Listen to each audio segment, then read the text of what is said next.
Eh bien, bonsoir à toutes et à tous. Je m'appelle donc Sylvain Fèvre, je suis ingénieur d'études au CNRS, chargé de médiation scientifique dans un laboratoire donc du CNRS et de l'Université de Rennes 1 qui s'appelle l'Institut des fonctions optiques pour les technologies de l'information, Photon, situé en Bretagne, à Lannion pour ce qui me concerne et aussi à Rennes pour être précis et complet. Et je vais donc vous parler aujourd'hui de ce que nous dit la science sur la nature de l'univers. Alors, cette conférence était bien sûr initialement prévue pour être donnée en live sur le site du Festival Harmonique à Trigance. Et c'est donc une version un peu light que je vais vous présenter ici. Il y a un certain nombre de choses que j'avais prévu de voir en détail et que je ne vais pouvoir que survoler, mais qui sont quand même importantes d'être abordées pour appréhender les conclusions de cette présentation. Donc je vous demande de m'excuser pour les raccourcis, les parachutages que je vais être obligé de faire. Et je vous donne d'ores et déjà rendez-vous au prochain Festival Harmonique sur site pour que je vous donne les compléments que nous ne pourrons aborder ici, ou sinon au travers de vos questions à la fin de mon talk si vous en avez. Alors, au programme.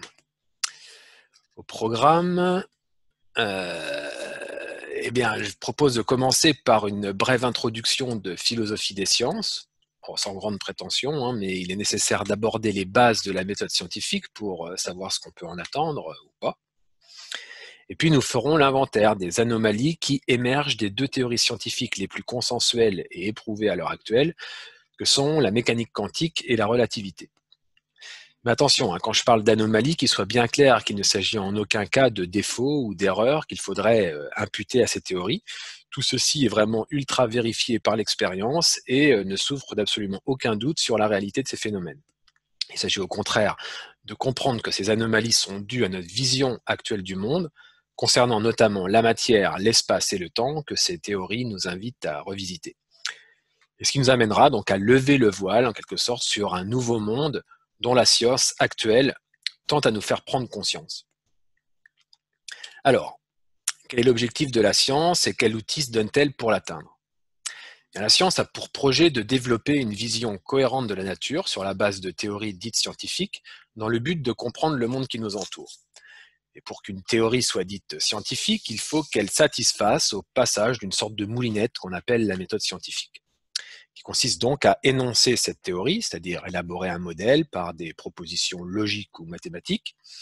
On va ensuite utiliser cette théorie pour faire une prédiction, puis imaginer une expérience pour tester la prédiction, réaliser l'expérience, observer les résultats de cette expérience qui vont ainsi permettre de valider, modifier ou rejeter la théorie en fonction de leur correspondance avec la prédiction. Alors notez qu'on peut y entrer par n'importe lequel des différents points dans ce diagramme, pas seulement celui de la théorie comme je l'ai fait là, mais tout aussi bien, et même le plus souvent, par ceux de l'expérience ou de l'observation, un peu plus rarement par celui de la prédiction. Mais bon voilà, c'est bien en suivant ce processus d'éternels allers-retours entre la théorie et l'expérience que la science construit aujourd'hui sa vision de la réalité. Pour autant, quelle relation la science entretient-elle avec la vérité avec un grand V ? Eh bien, il faut être bien conscient que l'on ne prouve absolument jamais rien en science. Tout simplement parce que pour qu'une théorie soit déclarée vraie, il faudrait déjà faire toutes les expériences qui seraient susceptibles de la valider, et il y en a par essence une infinité, et qui plus est, faire chacune de ces expériences avec une précision infinie, ce qui est impossible car tout appareil de mesure possède une précision finie qui lui est propre. La preuve scientifique, c'est donc un abus de langage. Toute théorie scientifique est vouée à être dépassée, démentie, remplacée par une meilleure. En fait, la science n'a pas vocation à établir la vérité, juste s'approcher au plus près d'une description véritable de la nature du monde, mais sans jamais savoir l'atteindre. Seulement, cette approche ne se fait pas forcément d'une manière asymptotique, c'est-à-dire en s'approchant de la vérité petit à petit, d'une manière continue, sans à-coups. De grands sauts peuvent être accomplis en évoluant de paradigme en paradigme. Alors un paradigme, c'est une représentation du monde, une manière de voir les choses qui repose sur un fondement.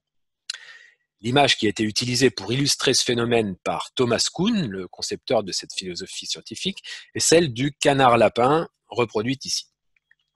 En effet, certains d'entre vous ont sans doute d'abord vu dans ce dessin la tête d'un canard, alors que d'autres y ont vu celle d'un lapin. Et maintenant que je vous l'ai dit, chacun doit normalement être capable de voir les deux et de passer de l'un à l'autre. Notez bien que vous ne pouvez pas voir les deux en même temps. C'est soit le canard, soit le lapin.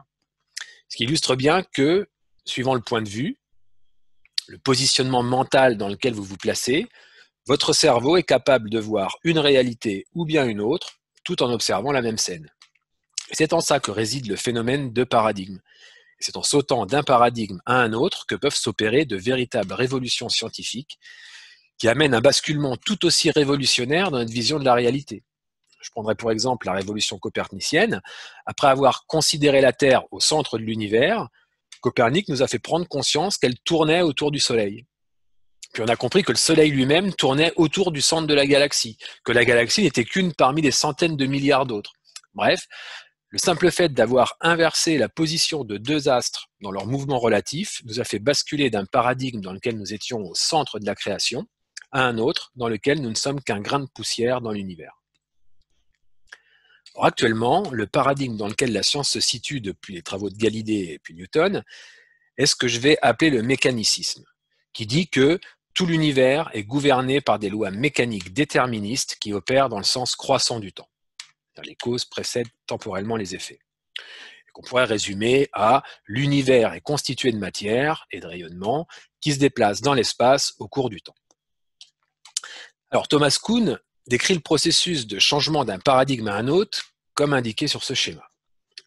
L'adoption d'un paradigme par la communauté scientifique dure tant qu'il n'y a pas d'obstacles, d'anomalies qui le contredisent et qui viennent créer une crise permettant l'émergence d'un nouveau paradigme. Or aujourd'hui, c'est la crise, car les anomalies sont légion, et c'est ce que nous allons voir maintenant. Alors ces anomalies, elles émergent des deux théories les mieux vérifiées expérimentalement de toute l'histoire des sciences. Je veux dire par là que dans le processus vu précédemment de la méthode scientifique, ces théories sont d'une capacité de prédiction corroborée par l'expérience tout à fait impressionnante. Ordinateurs, laser, Internet, téléphone portable, GPS, pour ne citer que en termes de technologie, ou encore boson de Higgs, ondes gravitationnelles et autres trous noirs, autant de choses qui ont été prévues par ces théories ou qui en sont nées. C'est vraiment du lourd, il y a de quoi s'y fier. La mécanique quantique, c'est une théorie qui a été construite durant le premier quart du XXe siècle.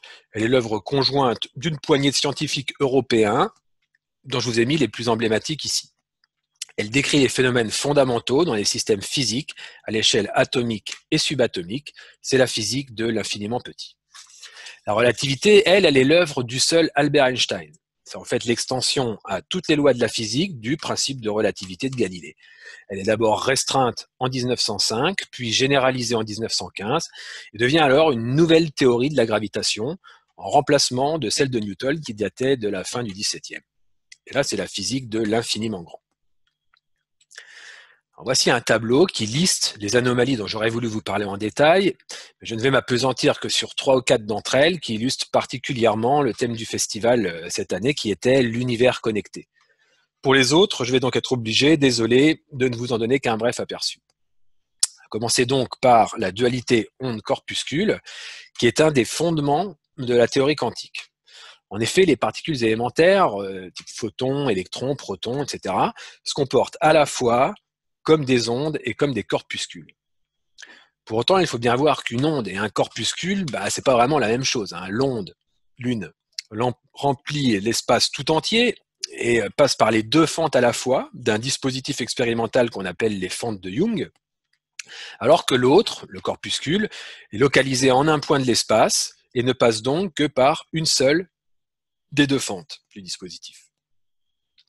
Alors, ceci remet méchamment en question notre conception de la matière comme un assemblage de corpuscules à la matière d'un mécanone.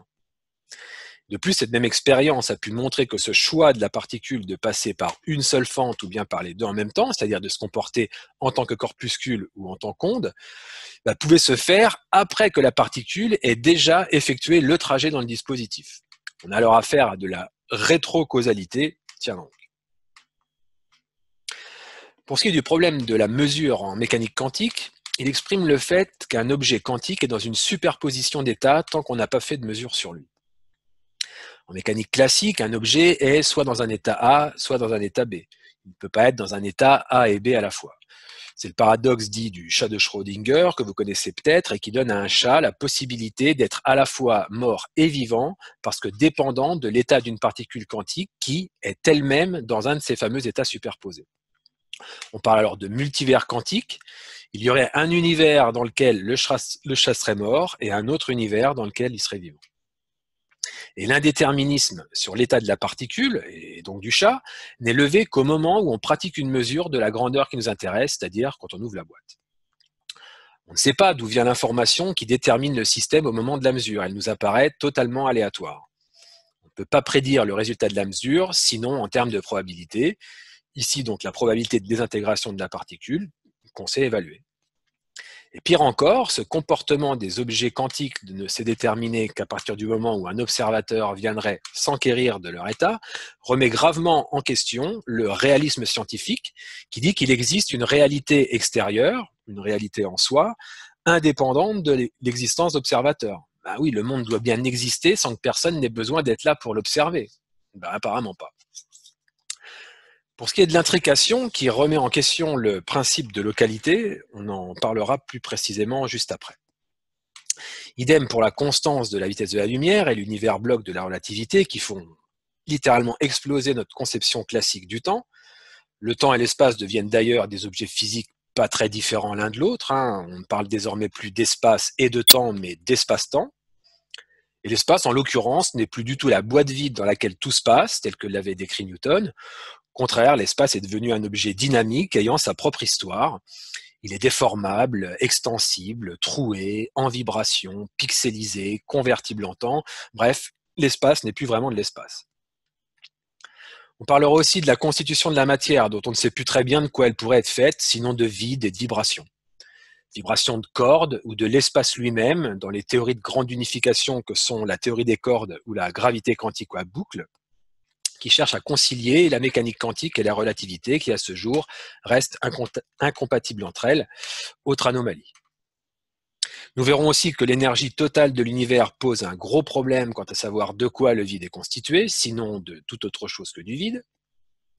Et on pourrait aussi s'interroger sur l'antimatière, dont l'existence est avérée et qui devrait donc être tout aussi abondante que la matière, mais nous ne savons pas la situer dans l'univers. Où est donc passée l'antimatière? Nul ne le sait pour l'instant. Voilà, autant de sujets qui remettent en question tout un tas de principes fondateurs de notre paradigme actuel. Alors, je vous ai dit vouloir vous donner un peu plus d'informations concernant les 3-4 sujets marqués d'une flèche.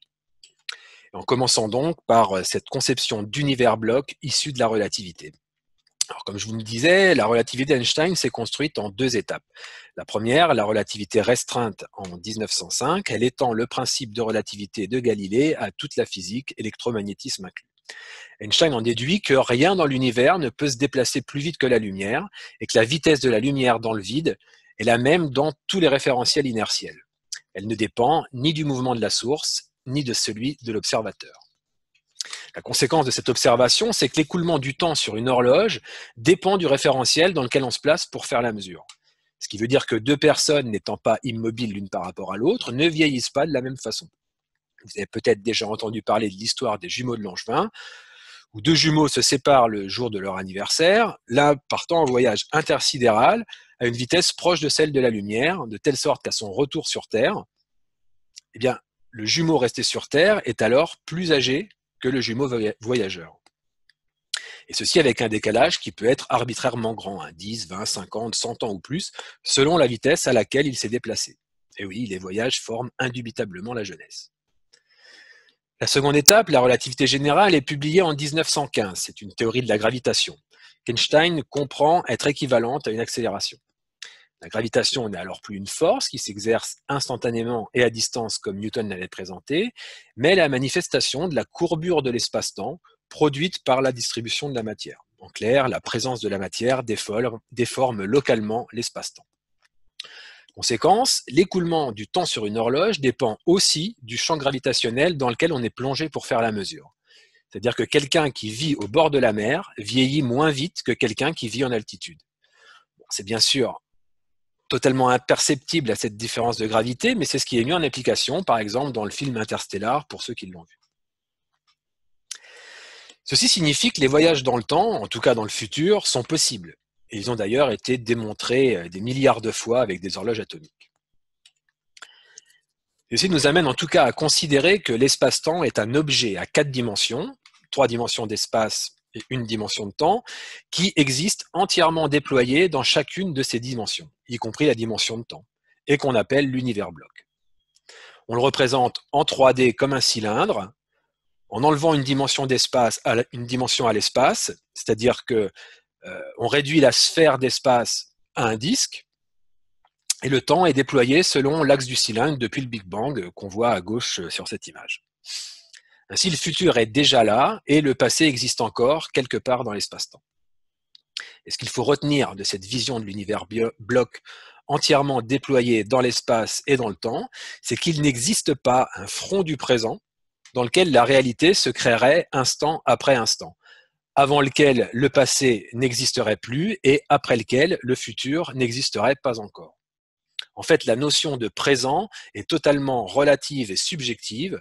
L'histoire d'un objet dans l'univers ne se constitue pas d'une succession d'instants universels.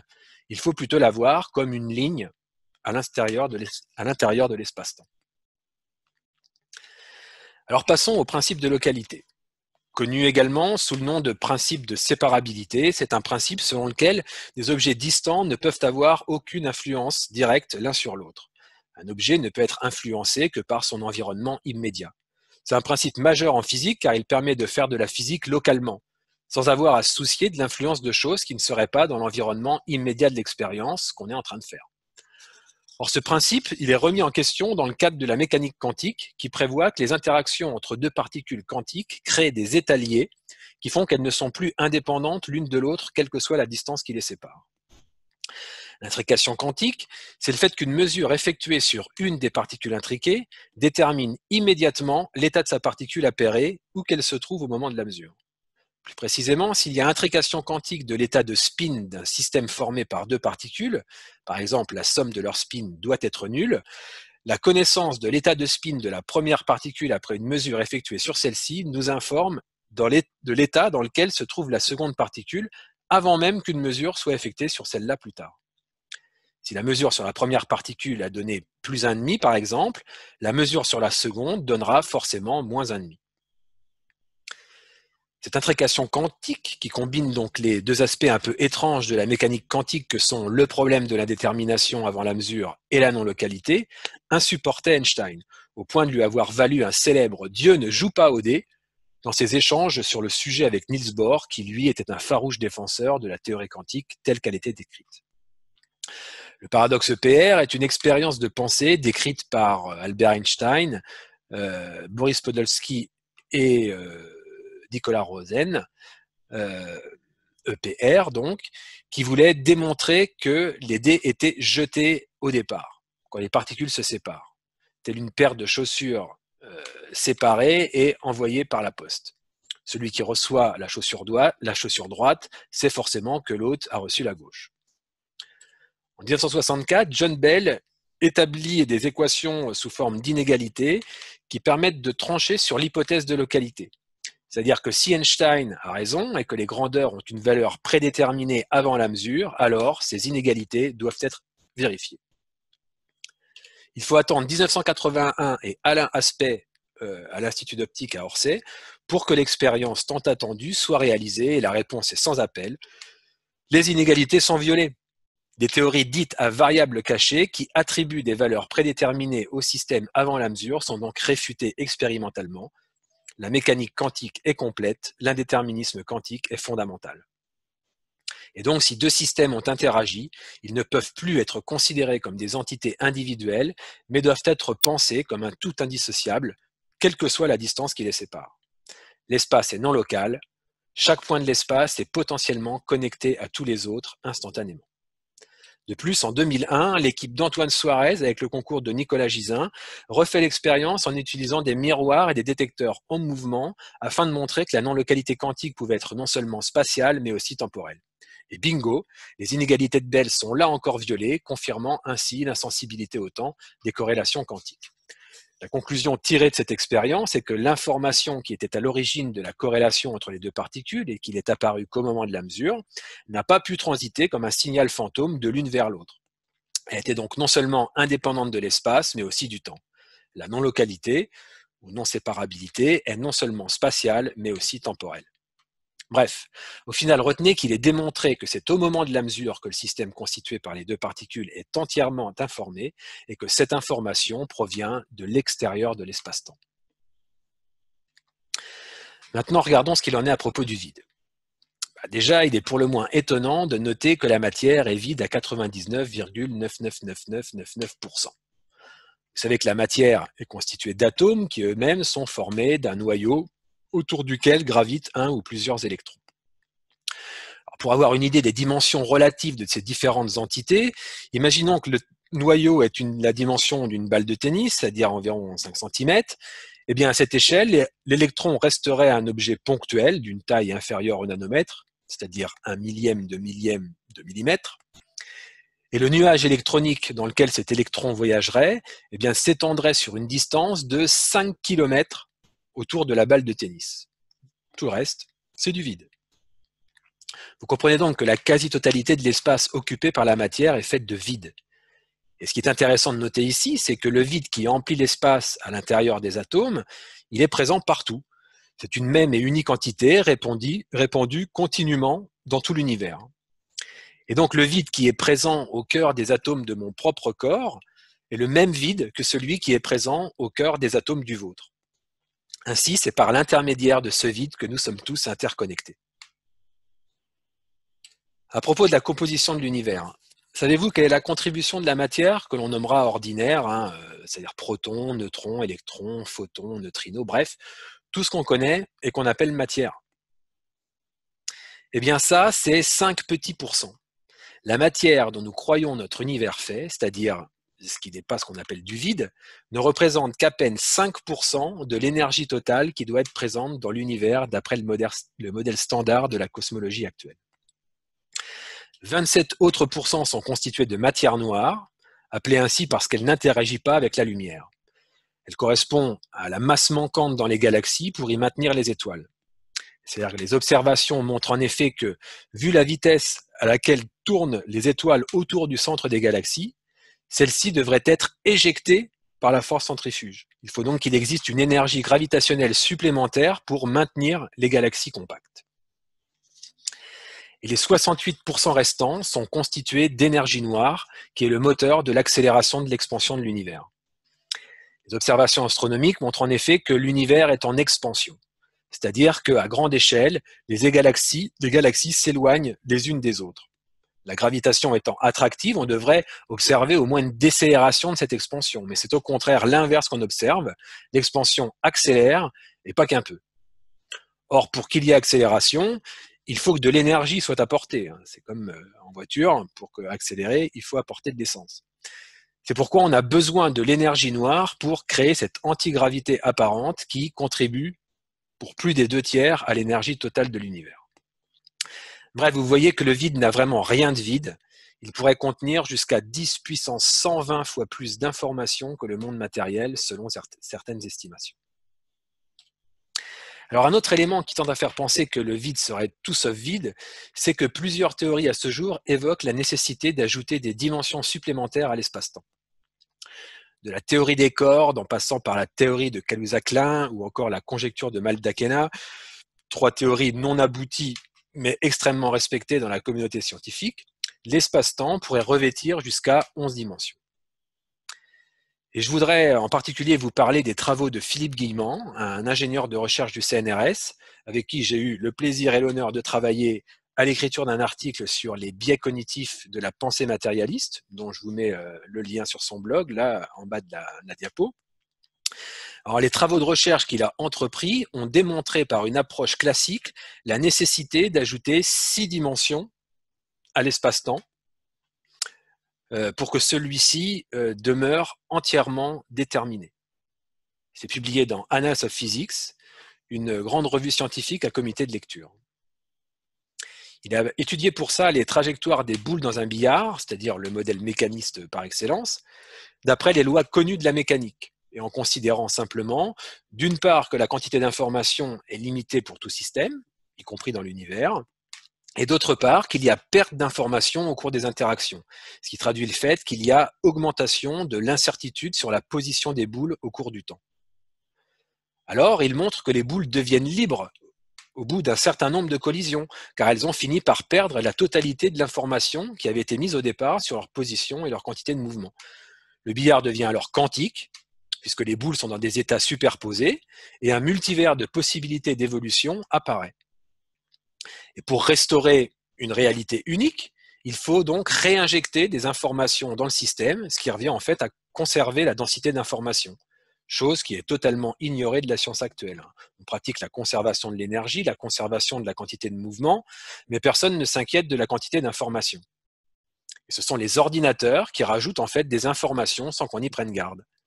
Alors, Philippe Guillemont montre qu'il faut ajouter 3 dimensions, ou 3 degrés de liberté si vous préférez, pour déterminer la destination, c'est-à-dire qu'il faut travailler avec des conditions finales, et 3 autres dimensions pour déterminer le chemin, car il y a plusieurs évolutions possibles du système pour le même résultat final. Ces travaux montrent finalement, et c'est ce que vous devez en retenir, qu'il est désormais admis par la communauté scientifique que, malgré ce qu'on nous attend à l'école, la mécanique est incapable à elle seule de déterminer le cours des événements dans un espace-temps classique, et que la destination et le chemin des objets de cet espace-temps sont déterminés par des informations qui proviennent de l'extérieur de l'espace-temps 4 dimensions. Alors pour résumer, ce que nous avons vu jusque-là et qui relève, je vous le rappelle, de la physique, tout ce qu'il y a de plus mainstream. Quand on regarde ces théories droit dans les yeux, elles nous disent que le temps n'existe pas, l'espace n'existe pas, la matière n'existe pas, du moins tel que nous les percevons. À temps, espace et matière, il convient de substituer des grandeurs physiques beaucoup plus objectives et fondamentales que sont vibration, information, énergie. Le nœud du problème étant l'information, c'est une grandeur physique fondamentale et même sans doute la plus fondamentale. Tout est information, en fait, on vit dans un univers d'information et non pas un univers de matière. En tout cas, une chose est sûre, c'est que le mécanicisme est totalement dépassé, car il existe 4 types d'informations non matérielles qui jouent un rôle considérable dans le déroulement des événements, qui sont donc l'information du vide, par exemple l'énergie noire qui exerce une pression négative sur la matière, l'information hors espace-temps qui intervient au travers du hasard quantique, de l'intrication, l'information de l'infiniment petit puisque le cours des événements ne peut être déterminé par la mécanique seule, et l'information du futur puisqu'il est déjà réalisé, c'est que cette information existe. Et tout ça, ce sont autant d'informations qui sont absentes des modèles de la physique actuelle car on ne sait pas comment les intégrer, car elles sont incompatibles avec l'usage d'équations et qu'elles se heurtent à certains dogmes fondateurs que sont le matérialisme, la causalité stricte ou le déterminisme temporel. Alors, quel type de monde l'existence de ces informations nous révèle-t-elle? Donc là, il faut bien voir que nous sortons du cadre de la science pour rentrer dans celui de la métaphysique. Ce nouveau paradigme, il doit immanquablement s'appuyer sur les 2 concepts forts qui émergent de ces théories et que sont donc le futur déjà réalisé et le multivers quantique. Alors, il existe aujourd'hui au moins 2 visions différentes et aucune d'elles n'est plus valide que l'autre d'un point de vue scientifique a priori. La première reste très attachée à la notion de déterminisme et considère que dans chacun des univers du multivers quantique, il existe un double de chacun de nous, conscient, et qui vit la vie prédéterminée dans cet univers. Tout y est déjà écrit et rien ne peut y être changé. Bon, libre à vous de penser ce que vous voulez sur cette théorie qui implique un nombre incommensurable d'univers physiques à 4 dimensions. Moi, je préfère de loin celle qui est développée par Philippe Guillemont et qui est à la fois bien plus économe en énergie et qui revêt un sens bien plus profond et plus rationnel à mes yeux et que je choisis donc de vous développer ici plutôt que la première. Donc il faut déjà se faire à la notion d'un futur déjà réalisé. Alors comment l'envisager?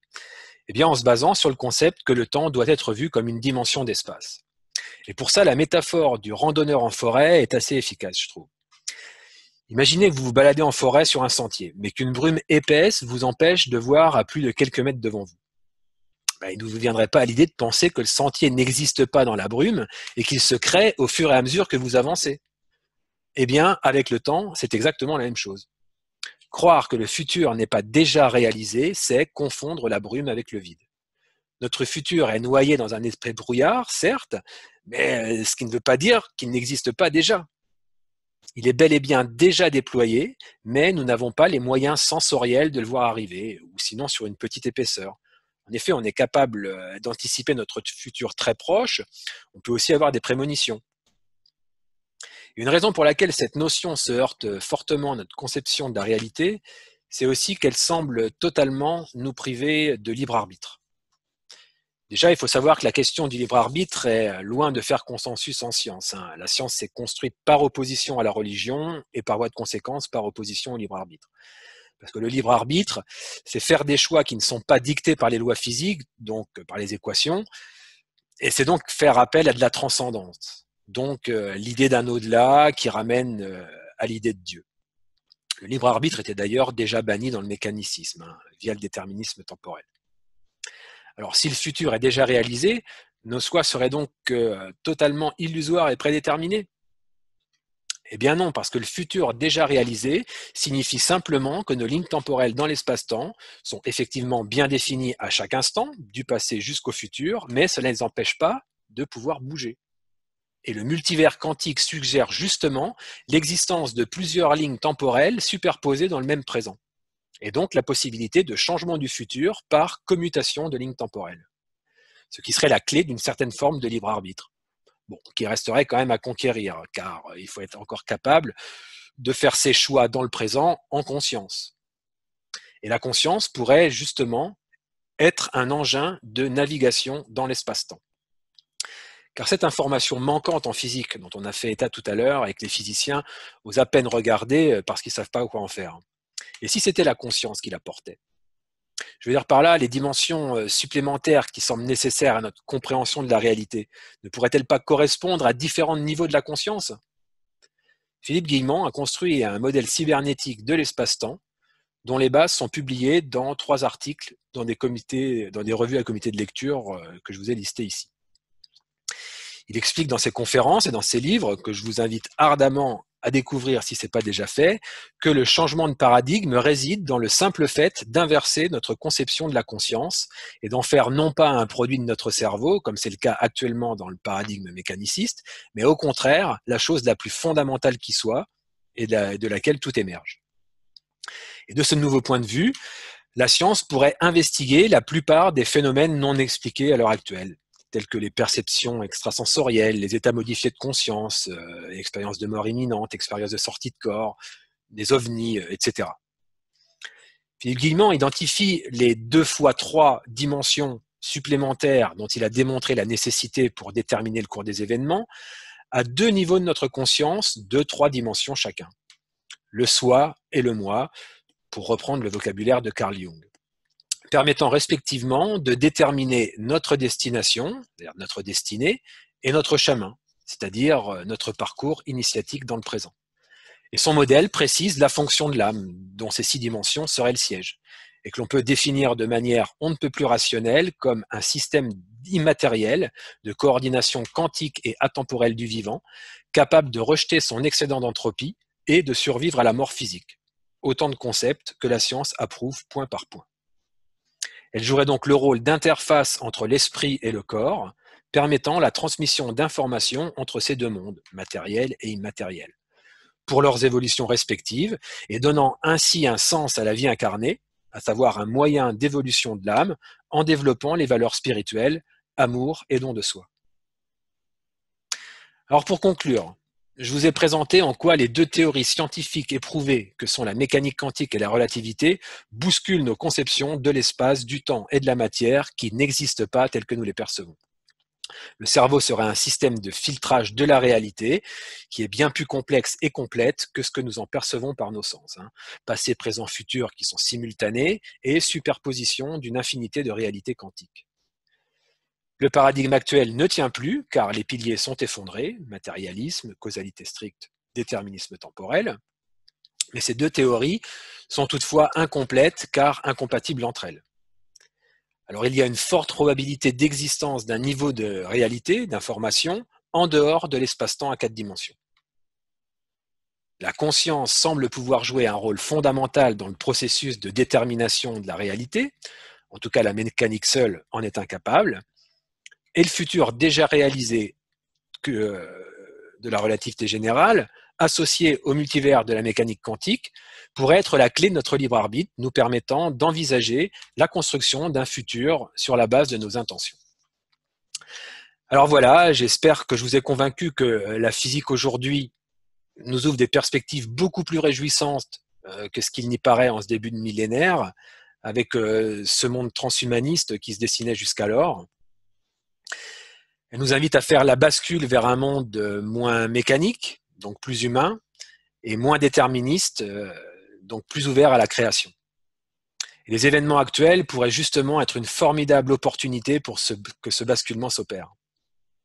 Voilà, je vous remercie de votre attention et je te redonne la main, Fabrice, pour répondre à vos questions si vous en avez.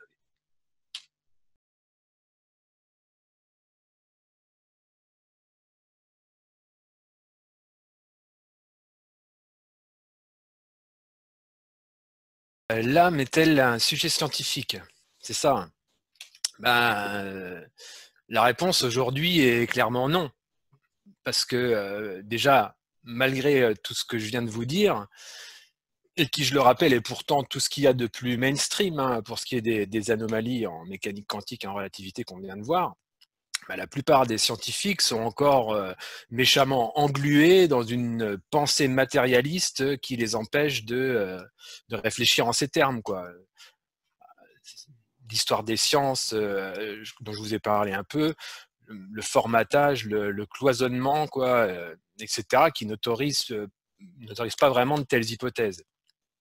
Et là, d'ailleurs, je vous renvoie à l'article, cet article que j'ai écrit avec Philippe Guillemant sur les biais cognitifs de la pensée matérialiste, que je peux peut-être partager dans le chat, là. Hop, je dois pouvoir arriver... Hop, comme ça, voilà. Donc ça, c'est l'article qu'on a coécrit donc ensemble avec Philippe Guillemant, où on liste un certain nombre de ces biais cognitifs qui obstruent la voie de la raison et qui sont un peu systématiquement utilisés par des soi-disant rationalistes ou autres sceptiques quand il s'agit de nier l'hypothèse de l'existence de l'âme en particulier, mais aussi, on l'a vu là, du libre arbitre, de la conscience hors cerveau, des processus téléologiques comme le dessin intelligent, l'intelligent design, etc., quoi. Et puis aussi parce qu'à ce jour, il n'y a pas de modèle théorique permettant d'appliquer la méthode scientifique telle qu'on l'a vu dans la présentation. Philippe Guillemant propose bien un embryon de modèle, mais il faudrait aussi que la communauté scientifique dans son ensemble s'y mette, car c'est en plus un sujet hautement transdisciplinaire hein, qui ferait intervenir la physique, la biologie, la psychologie, les neurosciences, etc. Mais l'organisation de la science aujourd'hui ne favorise absolument pas ce genre d'interaction, hein, tant elle est cloisonnée dans ces différentes disciplines. Parce que sinon, si on reprend la définition que j'ai donnée dans la présentation et qu'on pose la question « Existe-t-il pour chaque corps vivant un système non mécanique, non matériel qui soit capable de minimiser l'entropie dans le corps et de survivre après la mort ?» La réponse à chacune de ces 4 propositions est indubitablement oui. Parce que système immatériel, oui, on a vu que le vide était plein d'informations. Système non mécanique, oui, on a vu aussi que la mécanique seule ne pouvait pas déterminer le cours des événements. Capable de minimiser l'entropie. Alors l'entropie, c'est ce qui caractérise le désordre d'un système.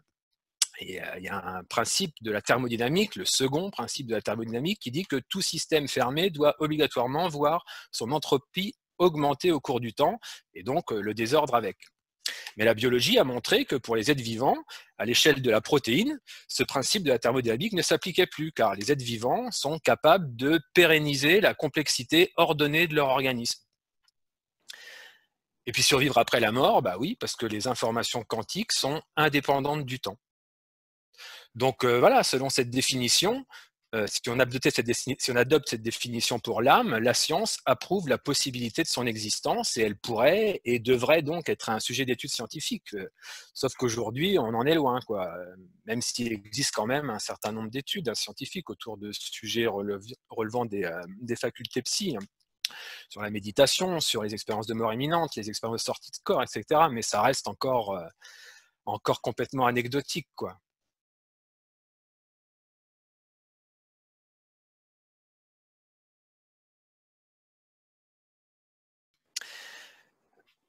Oui, c'est pour ça qu'il faut voir la conscience comme un engin de navigation dans l'espace-temps. Parce que le futur étant déjà réalisé, on peut le voir un peu comme un territoire, avec des chemins, des routes, des embranchements. Et dans la métaphore que j'ai utilisée tout à l'heure du randonneur dans la brume, vous avez compris que le territoire du temps nous est caché dans cette espèce de brouillard que nos sens ne permettent pas de percer, ou alors sinon sur une très faible épaisseur. Ce qui fait qu'on ne voit pas arriver les embranchements, les événements devant lesquels nous aurions des choix à faire, le choix du chemin qu'on va prendre, quoi, et qui détermine la nature du futur qu'on va vivre. Et c'est d'ailleurs tout l'intérêt des pratiques de pleine conscience, quoi, méditation, yoga, qigong, toutes les pratiques de développement transpersonnel, parce qu'elles nous permettent de nous ancrer dans le présent et ainsi d'augmenter en fait l'épaisseur du présent de laquelle nous sommes conscients. Alors on est du coup beaucoup plus à même de prêter l'attention nécessaire aux événements qui arrivent pour pouvoir faire le choix en conscience de prendre tel ou tel chemin. Alors en plus, dans le modèle de Philippe Guillemont, ces embranchements peuvent apparaître suite à une intention qu'on a émise et qui a augmenté la probabilité d'occurrence d'un futur correspondant à cette intention.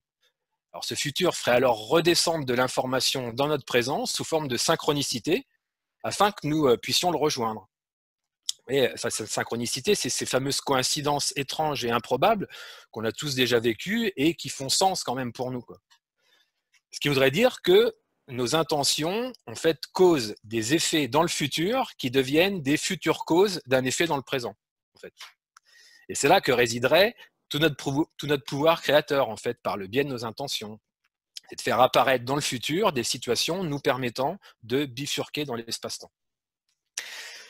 Mais attention tout de même, il faut que ces intentions elles soient authentiques, hein, c'est-à-dire qu'elles soient portées par notre être profond, la partie de nous-mêmes qui vit à l'extérieur de l'espace-temps 4D, le soi de Jung, et il faut donc déjà être capable de capter ces intentions qui sont des informations hors espace-temps, et non pas les construire avec notre mental, parce que notre cerveau, lui, il vit dans le monde matériel, et nos raisonnements ne traitent donc que des informations internes à l'espace-temps 4D, quoi.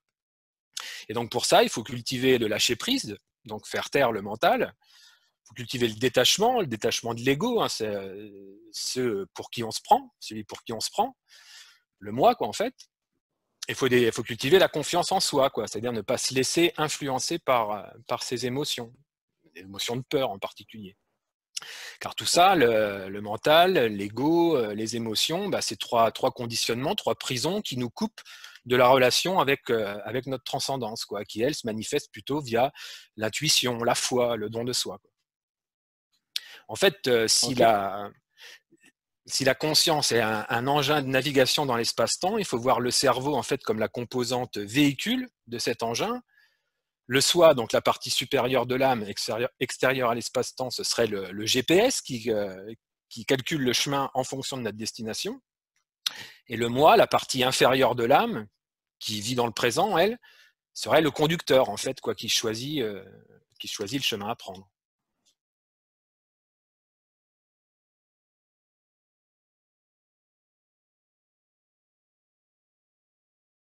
C'est ce qu'on peut espérer aujourd'hui, ouais.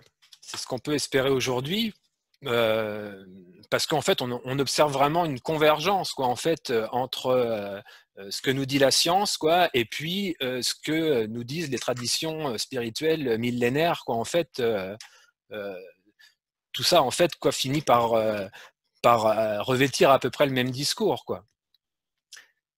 Puisque, en fait, justement, la science est en train de nous montrer, en fait, qu'il existe une réalité en dehors de la réalité, quoi, qu'on a l'habitude de capter, quoi, en fait, avec nos cinq sens, comme ça, quoi, et que la science, jusqu'à aujourd'hui, ne considérait finalement, quoi, qu'être la seule chose avec laquelle il était possible de traiter, quoi, alors qu'a priori, justement, ces deux théories, la relativité et mécanique quantique, nous disent qu'au contraire, quoi, ce qu'on avait élaboré jusque-là, il va falloir le revisiter un petit peu, quoi.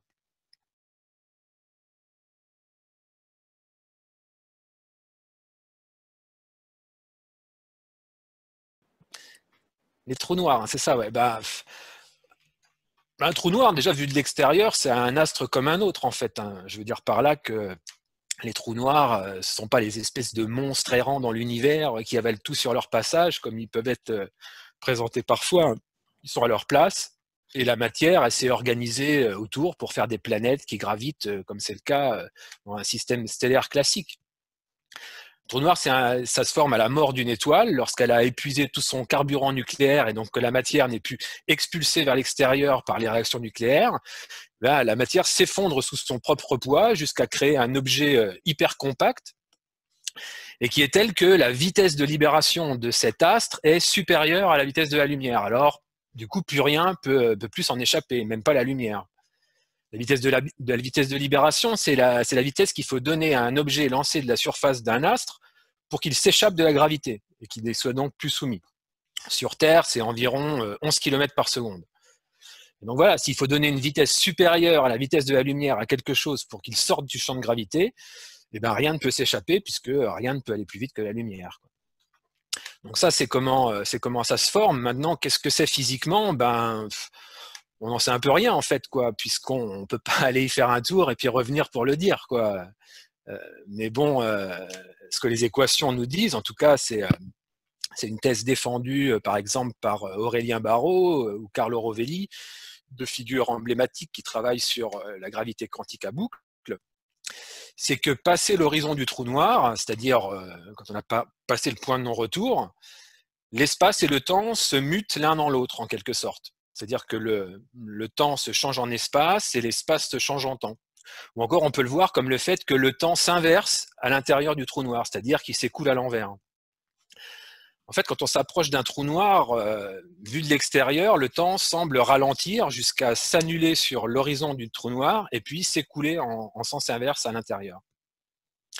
Et il n'est pas interdit d'imaginer que les trous noirs soient reliés à des trous blancs derrière, c'est-à-dire des objets célestes inverses desquels tout ne peut que sortir et rien ne peut rentrer, et qui rejetteraient donc l'information qui a été engloutie dans le trou noir. Et si le temps s'inverse dans le trou noir, cela pourrait vouloir dire que cette information y est en quelque sorte recyclée en remontant le temps pour être réinjectée plus loin dans le futur. Parce qu'en fait, on peut voir l'écoulement du temps non pas comme quelque chose qui nous fait avancer vers notre futur, mais plutôt voir le futur comme un flux d'informations qui viendrait vers nous. C'est strictement identique, hein, puisque c'est un mouvement relatif. Mais il faudrait plutôt voir que nous sommes immobiles et que c'est l'information qui se déplace, quoi. Et si l'information absorbée par le trou noir se retrouve projetée en direction du futur pour y être réinjectée sous forme de trou blanc en direction du présent, puis du passé. Notez d'ailleurs que ça expliquerait pourquoi on ne voit pas de trous blancs dans l'univers, hein, alors qu'ils devraient être normalement infiniment plus visibles que des trous noirs, puisqu'ils rejettent une quantité phénoménale de lumière, a priori. Pourtant, on n'en voit pas. Bah, ce serait parce que regarder dans l'univers, c'est forcément regarder dans le passé. Or, les trous blancs, ils sont dans le futur. Donc c'est pour ça qu'on ne les voit pas. On peut même aller plus loin dans cette interprétation en imaginant qu'entre le trou noir et le trou blanc, l'information est recyclée dans un univers d'antimatière, cette fameuse antimatière dont on ne sait pas situer. Eh bien, elle pourrait former un univers conjugué d'une autre dans lequel le temps s'écoule en sens inverse. Et les trous noirs seraient en quelque sorte des portes d'accès à l'autre moitié qui aurait une polarité yin de notre univers. Ça, c'est un petit clin d'œil pour Gilles, mon excellent prof de Qigong, qui est peut-être là en train de nous écouter et qui va sans doute adorer cette vision taoïste des deux moitiés d'univers, yin et yang, dont on passe de l'un à l'autre par des trous noirs et des trous blancs, ce qui est d'ailleurs exactement ce qui est représenté sur le symbole du Tai Chi Tu, le symbole du yin et yang entremêlés, là.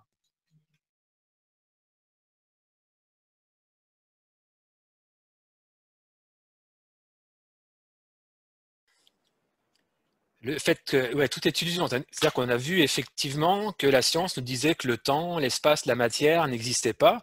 Mais attention, il faut bien préciser tels que nous les percevons. Parce qu'il est bien évident qu'il n'est pas question de remettre en cause nos sensations d'espace, de tangibilité de la matière ou d'écoulement du temps, hein. Mais ce que ces théories nous apprennent, c'est que ces notions n'ont rien de fondamental et d'absolu. L'espace, la matière et le temps constituent bien une certaine forme de réalité, mais ce n'est pas la réalité. C'est en quelque sorte que notre réalité, qui est subjective, qui est collectivement subjective, quoi, en fait. En fait, on comprend mieux notre réalité en oubliant la matière, l'espace et le temps, et en concevant que c'est notre conscience qui reçoit via le filtre du cerveau un flux d'informations provenant du futur, et que c'est elle qui transforme par ses vibrations en sensations de matière, d'espace et de temps qui s'écoulent. Ainsi, en fait, nous construisons collectivement notre réalité en actualisant dans le présent ce flux d'informations qui serait des informations quanto-gravitationnelles par un acte de prise de conscience de ces informations. Et c'est donc bien la manière dont nous accueillons ces informations sur les plans émotionnels, mentaux, énergétiques, qui leur donne la façon dont elles se manifestent dans la réalité. En fait, la réalité 4D, c'est que le produit de nos croyances, la manière dont nous voyons collectivement le monde, en fait, quoi.